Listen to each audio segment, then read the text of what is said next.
Kano in New York. What he told me is the reason I come to court every day. You know, before, under Buhari, if I came to court, they bring knife to come and stab me. They beat us up. But now they can't do that anymore. They are using the DSS. DSS beat us up today in front of the court. The evidence is there. The evidence is there. They collected my phone, 2 of my phones. But I decided that unless they return my phone, I'm not good because there are 2 other. The Nigeria DSS and police assaulted Sowore yesterday, after which he was still denied entry into the courtroom. No WOH. This Nigeria really is frustrating. Nothing is working out, all Monday for frustration. Well, let us hear Sowore's side of the story. To come and observe the court hearing, and I was told by his lawyers that a bail application had been filed so that he can be granted freedom. Nnamdi Kanu was not brought to this country legally. He was abducted, or you want to use a better word, kidnapped in Kenya. Yeah.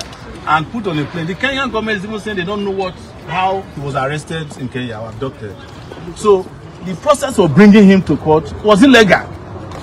So you cannot rectify that illegality with, another legality, which is bringing him before a court and then trying him for an offense that he has not committed. But let's even look at their own legal system.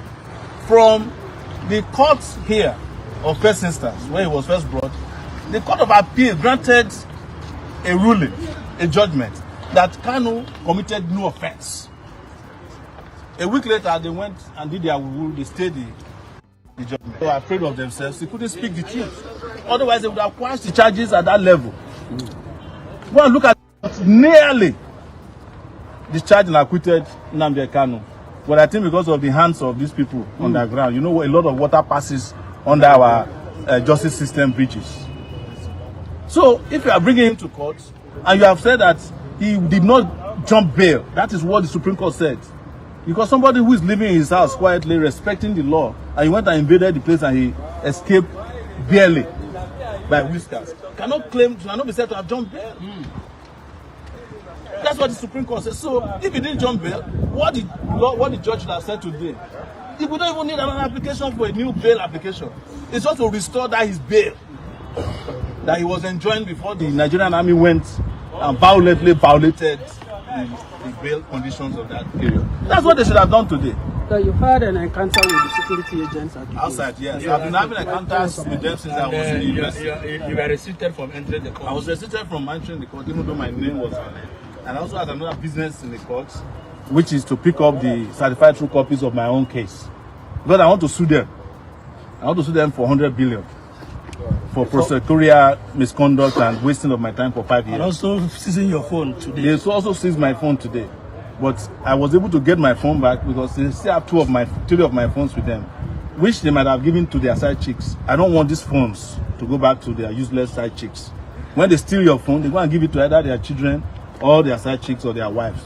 So we fought and they gave me back but they didn't allow me to enter to witness the trial, which was their intention from the beginning. I know that even at the Supreme Court, I tried to go to the Supreme Court to witness the judgment. The Supreme Court people did not allow me in. It's the same DSS. And I'm saying this before everybody, Nigeria Bar Association is useless. For the Nigeria Bar Association to allow DSS to be vetting lawyers that are coming to do legitimate business at the Federal High Court, that MBA is useless.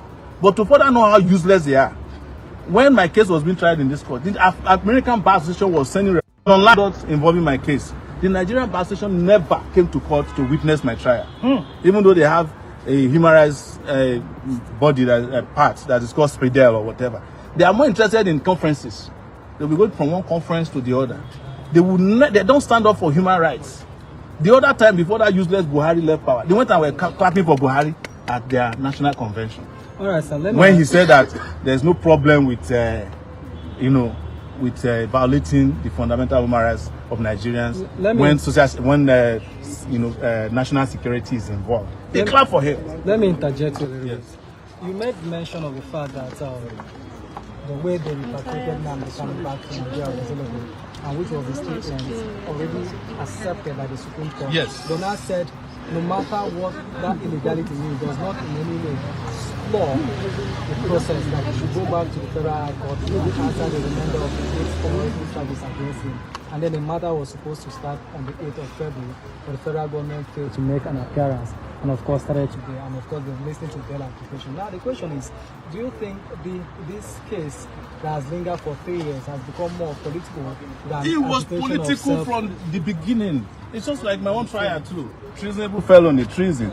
They even accused me of cyber stalking Buhari.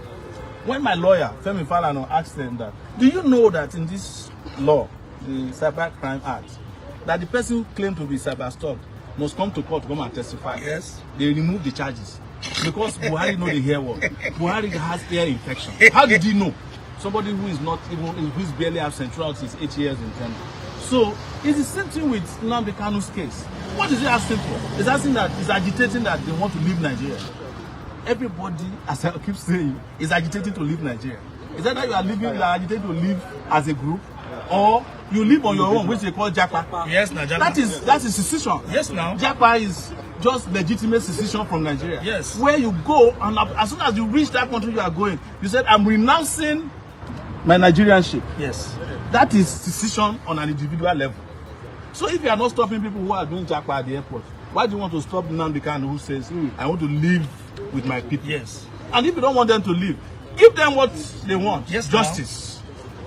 You can't keep perpetrating injustice on people and think that they'll just fold their arms and watch. So what is that justice? Justice is to allow Nigerians to come together and discuss the future of this country. And that future must include a brand new constitution, not this military constitution, that the fake one that they are using since 1999, which was promulgated by a decree. Are you getting my point? So that is justice. If that new constitution is made, the constitution can then decide. The constitution can then decide that there will be a clause in the constitution. Are you paying attention? That there will be a clause in the constitution. And that clause will be that if anybody wants to succeed, you go into a referendum. Are you getting my point? Yes. You go into a referendum. There is a clause in the British Constitution that any of their component members can decide to leave if they want after a referendum. Scotland did it before they failed. They are still planning it again. Let the people decide whether Nigerians run for office. Is that we know that Nigeria is manageable and justice can be done because an average Igbo man is looking for how to do his business uninterrupted and making money. In fact, Igbo land is too small for Igbo man. So what you are trying to say is that it's just a marriage by force. It is marriage by force. Nigeria is a transaction of the British. There's no question about it. In 1901, Nigeria was registered as a business. And, you know, by Sir Gordon, a British man. It was registered as a business. And it was in 1914 that they decided to add the two together. One in the north and one in the south. So, there's no question about it. It's not a crime to tell the truth that Nigeria is a transaction. And if those people who are engaged in that transaction are tired, they can leave. But besides being a transaction, even if Nigeria were to be a solid country, and people are tired of it, people can leave. People can jump anytime. Anytime. I spent 20 years abroad. Come and question why I'm there now. Anytime I like, I come to Nigeria. I only spent 2 weeks in Nigeria for 20 years. Yes, between 1999 and 2019, when I was arrested and detained here. Since then. But guess what? Because of my interest in Nigeria, I did not change my citizenship. I'm still in Nigeria. When they seized my passport, I just got my passport back 3 days ago. Since 2019. They seized it in this court. One judge. The judge is no longer here. Justice Ojukwu. Are you getting my point? Yes. So nobody can force anybody to be together. Nigeria is like a marriage. Even in marriage, even if your wife says he likes you and you don't like her anymore, you go for divorce. Divorce. If your husband says I can't do without you and the wife is tired, that be? Yes. You go for divorce. So how can somebody force people to stay in Nigeria? When they say they want to leave. But here is my position. I don't want Nigeria to break up because I like Nigeria and Nigerians. Well, let me rephrase it. I like Nigerians, but I no longer like this Nigeria. The name Nigeria. Yes. So, and these are the revolutionary changes that we advocate for. And that's why I met Kano in New York. What he told me is the reason I come to court every day. You know, before, under Buhari, if I came to court, they bring knife to come and stab me. They beat us up. But now they can't do that anymore. They are using the DSS. DSS beat us up today in front of the court. The evidence is there. The evidence is there. They collected my phone, 2 of my phones. But I decided that unless they return my phone, I'm not good. Because there are 2 other phones that they stole from my hotel room in 2019 that we can't find now. So they have given me back my phones.